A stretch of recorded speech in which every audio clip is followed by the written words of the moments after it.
Bonjour à tous. En Bourgogne-Franche-Comté, le mariage séduit 2 fois moins qu'il y a 50 ans. Selon l'INSEE, environ 9700 unions ont été célébrées en 2024 contre le double dans les années 70. Les couples se marient aussi plus tard avec un âge moyen qui dépasse désormais 37 ans pour les femmes et 40 ans pour les hommes. Le PACS, les unions libres et les parcours familiaux différents expliquent en partie cette évolution. En 2024, un quart des couples étaient déjà pacsés avant de se marier et 15% des mariés se remariaient après une première union. À Lons-le-Saunier, un homme de 32 ans reste en détention provisoire après avoir agressé son frère qu'il hébergeait dans le cadre d'une peine sous bracelet électronique. Déjà condamné à plusieurs reprises, notamment pour des violences, il demandait sa remise en liberté en promettant un suivi strict. Le tribunal a rejeté sa demande jeudi dernier, estimant que les garanties n'étaient pas suffisantes face au risque de récidive. Le prévenu évoque notamment ses problèmes d'alcool et sa fragilité psychologique et affirme vouloir se soigner.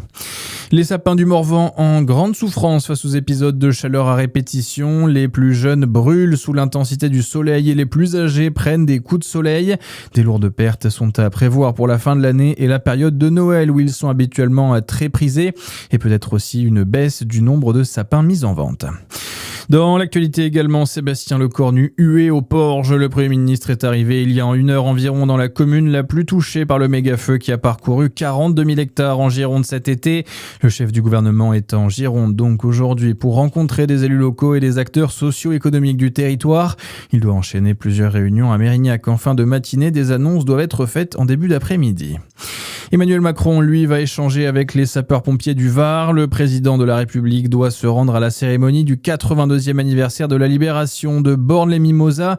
Il recevra juste avant, vers 17h40, au fort de Brégançon, des maires touchés par l'incendie du Gros Bessillon et des sapeurs-pompiers qui ont lutté contre l'incendie qui a brûlé près de 6000 hectares. Un départ en grande pompe pour l'écrivain Antoine Volodine. Né à Chalon-sur-Saône, l'auteur tire sa révérence en publiant pas moins de 11 romans simultanément.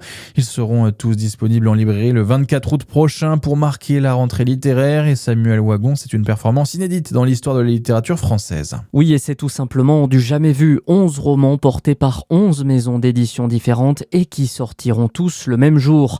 Antoine Volodine, de son vrai nom Jean Desvignes, s'apprête à tourner la page après plus de 40 ans de carrière. Ces 11 livres s'inscrivent tous dans l'univers du post-exotisme, un mouvement littéraire qu'il a lui-même fondé autour de récits et d'histoires multiples.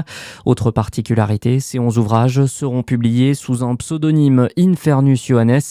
À 76 ans, l'écrivain chalonnais respectera ainsi la fin de carrière qu'il avait prédit depuis des décennies avec un 49e et ultime roman. Antoine Volodine qui avait notamment remporté le prix Médicis en 2014 pour son livre Terminus Radieux. Bon après-midi sur Fréquence Plus.